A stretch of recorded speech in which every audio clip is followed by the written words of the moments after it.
Hola, hola, ¿qué tal? ¿Cómo están, chicos? Mi nombre es Cristian Dextre y hoy en Prisma Empresarial vamos a tocar un tema muy interesante respecto a la información financiera, respecto al marco conceptual para la información financiera. Y el tema de hoy es sobre materialidad o importancia relativa. Un tema bastante interesante en realidad porque en los últimos tiempos hemos escuchado muchísimo de la palabra materialidad, ¿no? Tanto en el ámbito contable como en el ámbito tributario, ¿no? Hemos escuchado mucho el tema de materialidad, pero en temas financieros, en el tema contable, ¿a qué se refiere con materialidad? En el marco conceptual para la información financiera, vamos a explicar exactamente a qué se refiere la materialidad. Me dice en este párrafo que la materialidad es, la información es material o tiene importancia relativa si su omisión, ok, su omisión o expresión, lo vamos a resaltar aquí, vamos a poner en negrito, su omisión o expresión inadecuada podría razonablemente esperarse que influya sobre las decisiones que los principales usuarios de los informes financieros con propósito general adoptan a partir de sus informes, que proporcionan información financiera de manera específica sobre una entidad. Es muy importante este primer párrafo, esta parte que es muy interesante porque cuando me habla de materialidad, es aquella omisión o expresión, es decir, que haya omitido registrar o reconocer algo o haya expresado de manera errada una información y que ésta, a partir de esa omisión o expresión, refleje o influya, mejor dicho, influya en las decisiones de los usuarios de los estados financieros, ¿sí? Sobre esa información tomen decisiones y que, claro, partiendo de una omisión o una mala expresión, se toman decisiones totalmente erradas, ¿no? A eso se refiere con el tema de materialidad.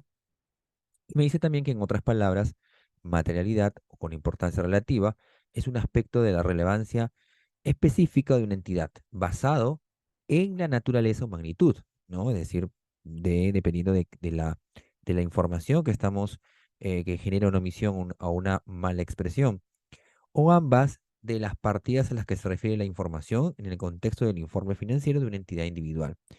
Por consiguiente, el Consejo normativo, en este caso, no puede especificar un umbral cuantitativo uniforme para la materialidad o importancia relativa, ni predeterminar qué podría ser material o tener importancia relativa en una situación particular. Este último párrafo también es muy interesante porque a veces nos preguntan, nos consultan, me preguntan, me dicen, Cristian, ¿cuál es el importe material, ¿no? Para poder reconocer un costo o para poder reconocer los gastos, ¿no?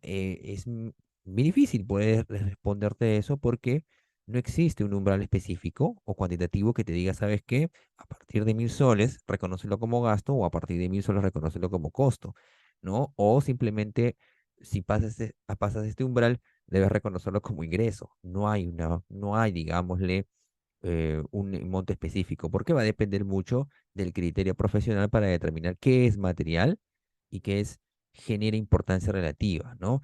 Para poder sobre esa información eh, mostrar los estados financieros. Ahora, les voy a dar un ejemplo bien chiquito acerca de lo que es materialidad. En realidad hay mucha más información sobre las NIF. Y la que vamos a tocar hoy día, el día de hoy, es sobre la NIC 2 inventarios. ¿Sí? La NIC 2 inventarios, y sobre su párrafo hay un párrafo muy interesante que es el párrafo 10 de la NIC 2, cuando me habla de costo de adquisición.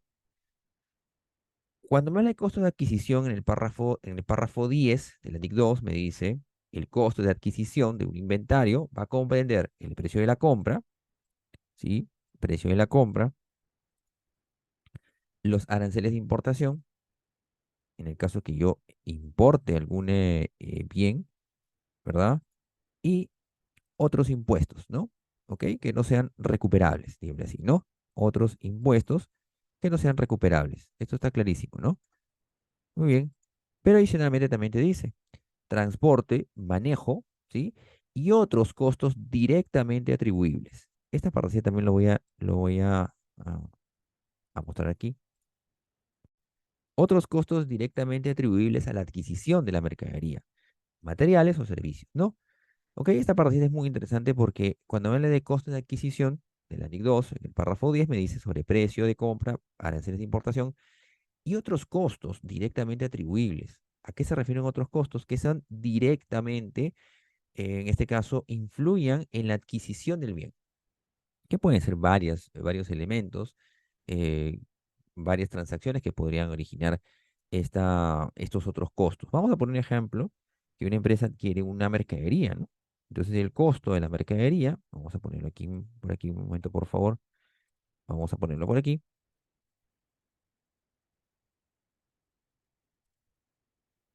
listo. Costo de la mercadería o costo o el precio de compra de la mercadería, precio de compra, vamos a poner un ejemplo para que se entienda a qué se refiere con importancia o relevancia o importancia relativa. Precio de compra, vamos a ponerle precio de compra 100.000 soles, ¿ok? Le vamos a poner 100.000 soles. Y aparecen otros costos, que son otros costos directamente atribuibles, y le vamos a ponerle 50.000.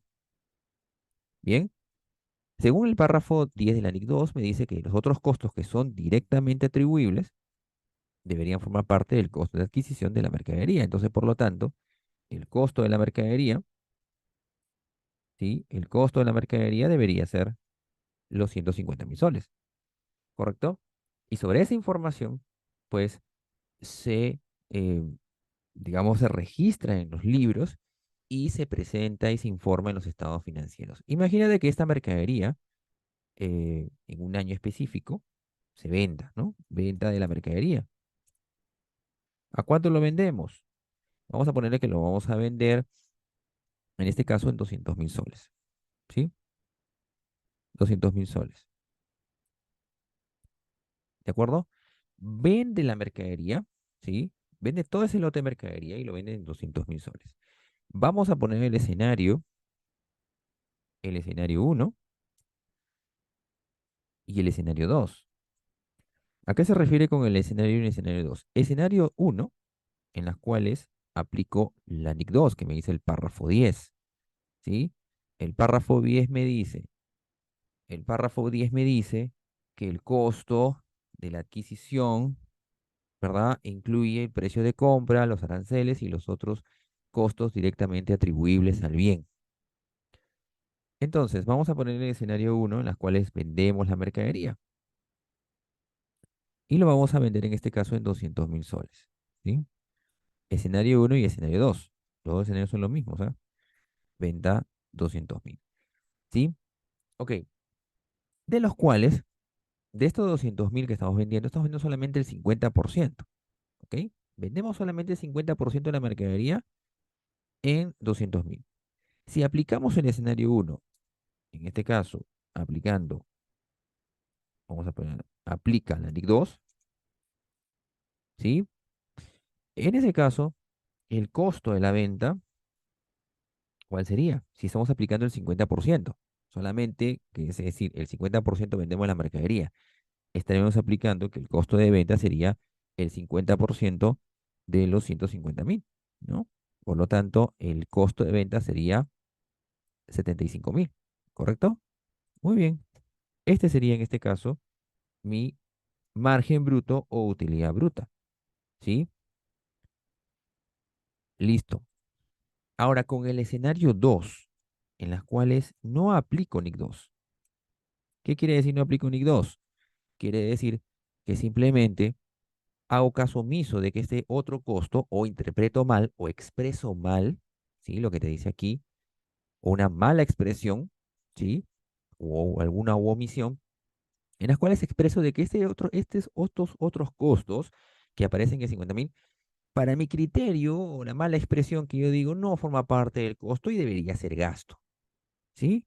Entonces, por lo tanto, esos 50.000 no los considero dentro del costo de la mercadería. Por lo tanto, para mí, mi expresión, estoy indicando que el precio de la mercadería o el costo de la mercadería es 100.000, ¿correcto? Entonces, por lo tanto, ¿cuál sería mi costo de venta en las cuales no aplico de esta manera? Con el error, ¿no? Con una mala expresión, en las cuales probablemente no estoy aplicando la NIC 2 o estoy entendiendo mal la NIC 2, ¿sí? Entonces, en este caso, ¿cuál sería el costo de venta? Sería el 50% de estos 100.000, ¿sí? Quiere decir que mi costo de venta es 50.000. y mi margen bruto es 150.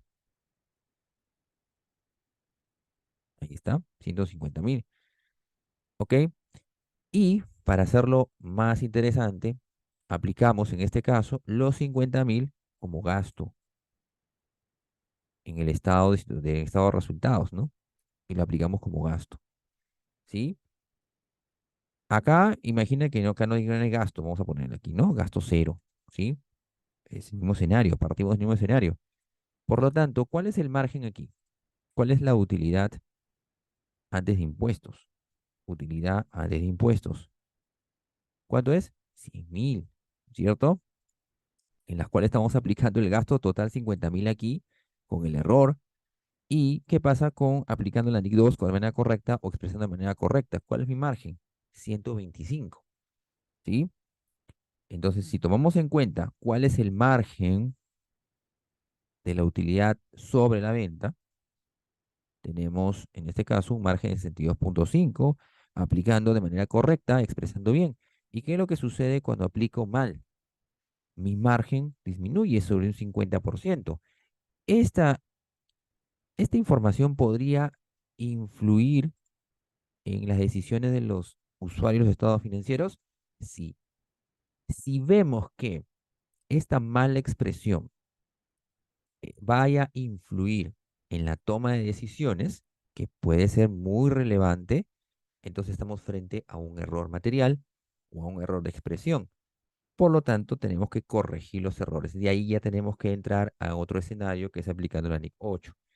Pero lo que se entiende en este caso, para efectos de la materialidad, es que si esta omisión o mala expresión o una expresión inadecuada, como te dice el marco conceptual, pueda esperarse, ¿sí? Puede esperarse que influya sobre las decisiones. Si eso es así, entonces estamos frente a un error, ¿sí? A un error material, a un error de una mala expresión, una expresión inadecuada. Y pues tenemos que corregir esos errores aplicando lo que nos indica en la NIC 8, ¿no? Bien, y este es uno de los ejemplos, uno de los tantos ejemplos que podríamos entender con respecto a los errores o las malas expresiones.